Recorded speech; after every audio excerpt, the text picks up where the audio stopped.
You did it! You survived potty training! The diapers are gone, the little potty is a fixture in your bathroom, and you've been celebrating dry days and successful trips to the toilet. You're texting your partner, your mom, your best friend. We're finally there. You feel that sweet, sweet relief, freedom. And then it happens, a puddle on the floor. The next day, another one. Suddenly, your toddler, who was a potty-using champion just last week, is refusing to even sit on the toilet. Or maybe they're starting to ask for a diaper again. That feeling of success evaporates, and it's replaced by this cold wave of frustration and maybe even a little panic. Are we going backward? Did I do something wrong? Is all that hard work ruined? Take a deep breath with me. This is not a failure. This is not you going back to square one. This is a completely normal and temporary bump in the road called a potty training regression. But, and this is the most important thing you are going to hear today, how you handle this moment right now is the single biggest factor that determines whether this is a small one-week blip or a frustrating battle of wills that can drag on for months. Hi, I'm Sarah, and I'm not a doctor or a child psychologist. I'm a mom on a mission to read all the parenting books and deep dive into the clinical studies so you don't have to. Welcome to our little corner of evidence-based parenting. Today, we are going to break down exactly why regressions happen, and I'm going to give you a clear, calm, step-by-step action plan to navigate this phase quickly and confidently so you can get back to celebrating. First, we have to understand the world from their perspective. Toddlers are, at their core, creatures of habit. They don't just like routine, they thrive on it. Predictability is their safety blanket. It's how they make sense of a world that is huge and often confusing. When their predictable little world gets shaken up, their sense of security gets shaken up with it. And when a toddler feels overwhelmed or unstable, they instinctively try to regain control or retreat to a time when they felt safer. A potty training regression isn't an act of defiance. It's not your child trying to annoy you. It's a coping mechanism. It's their brain, which is still under heavy construction, telling them, this is too much right now. I need a break from this new hard skill. What kind of things can shake them up? Sometimes it's the really big, obvious stuff, the arrival of a new baby, a move to a new house, or parents separating. But it can also be things that seem smaller to us adults, a family vacation that disrupts their sleep schedule, starting with a new babysitter, or even just moving from the toddler room to the preschool room at daycare. Anything that changes their predictable daily rhythm can be a trigger. I'm really curious. Have you noticed a regression after a big change in your little one's life? Share what the trigger was in the comments below. You might really help another parent connect the dots and feel so much less alone in this. Here's an analogy that really helped it click for me. Imagine you've had a brutal quarter at work. You've been pulling long hours, the pressure is immense, and you are just mentally and emotionally drained.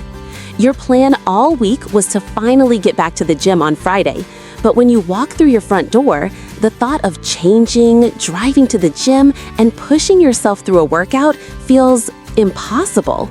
Instead, you drop your bag, collapse on the couch, and turn on a comfort show. In that moment, are you being lazy? Are you failing at your fitness goals? No. Your brain has hit its cognitive and emotional limit, and it's demanding a break. That is self-preservation. For your toddler, mastering potty training is their job. It requires focus, body awareness, and emotional regulation. A big change, like a new sibling, is their version of a brutal quarter at work. The regression is them collapsing on the couch. They are not being difficult. They are coping with being completely overwhelmed. And our job is to give them the space and support to do that. But before we talk strategy, there is one non-negotiable first step you must take the moment you suspect a regression. Before you change anything about your routine or your reactions, you need to call your pediatrician. We have to rule out any underlying physical causes. A regression that seems purely behavioral can often be your child's only way of telling you that something hurts. The two biggest culprits are constipation and UTIs.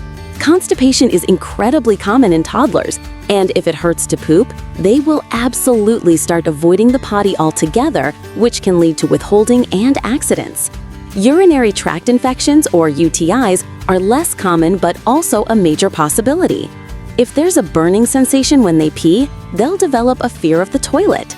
It could also be related to other gastrointestinal issues, like a lingering stomach bug. So your first step is always to get a clean bill of health. If the doctor says everything is physically fine, then and only then can you confidently move forward knowing you're dealing with a behavioral and emotional response. Okay, so the doctor has confirmed your child is healthy. Now the ball is in your court. Your one and only job is to do two things: create a positive environment and manage your own emotions. That's it. Here's your action plan. First, bring back some gentle structure. This doesn't mean hounding your child. In fact, asking them, "Do you have to go potty?" every 30 minutes can create more pressure. Instead, use a timer. Set it for every 90 minutes to 2 hours. When the timer goes off, you say, "Time for a potty trip," in a cheerful, no big deal voice. It depersonalizes the request, it's the timer's idea, not yours, and it provides the predictable rhythm they're craving. Second, make every trip to the potty a mini celebration of the effort, not just the result. Whether they actually go or not, praise them for trying. "Wow, you did a great job sitting on the potty." High fives, little cheers, or putting a sticker on a chart can work wonders. You are rebuilding their confidence and reminding them that the potty is a positive place. Third, check their physical comfort on the toilet.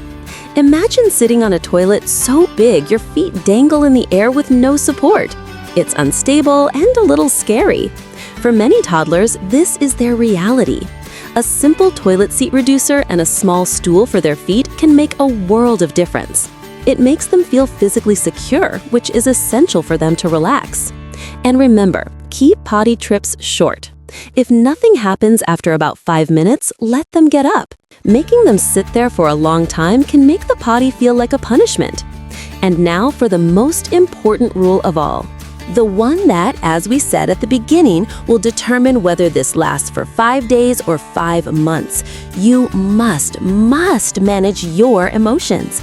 When an accident happens, and it will, your reaction is everything. Let me show you what I mean with a little do this, not that scenario. Here's not that. You see the puddle, your shoulders slump, you let out a heavy, audible sigh and say, "Oh no, not again. We just talked about this. Why didn't you use the potty?" Your face is a mask of frustration and disappointment. In that moment, even if you don't yell, you have just communicated to your child that they have failed and that they have disappointed you. This creates shame, and shame is the absolute enemy of progress. It will shut them down and prolong the regression. Now here's do this. You see the puddle, you pause, take a quiet breath, and get down on their physical level. You make eye contact, and in a calm, neutral voice, you say, "Oops, an accident happened. That's okay. Our body is just relearning. Let's go to the bathroom to get cleaned up." No anger, no disappointment. Just a simple statement of fact and a clear plan. You have communicated that accidents are manageable, not a catastrophe, and that you are their calm, supportive guide. This is the hardest part of the process because your frustration is real and valid.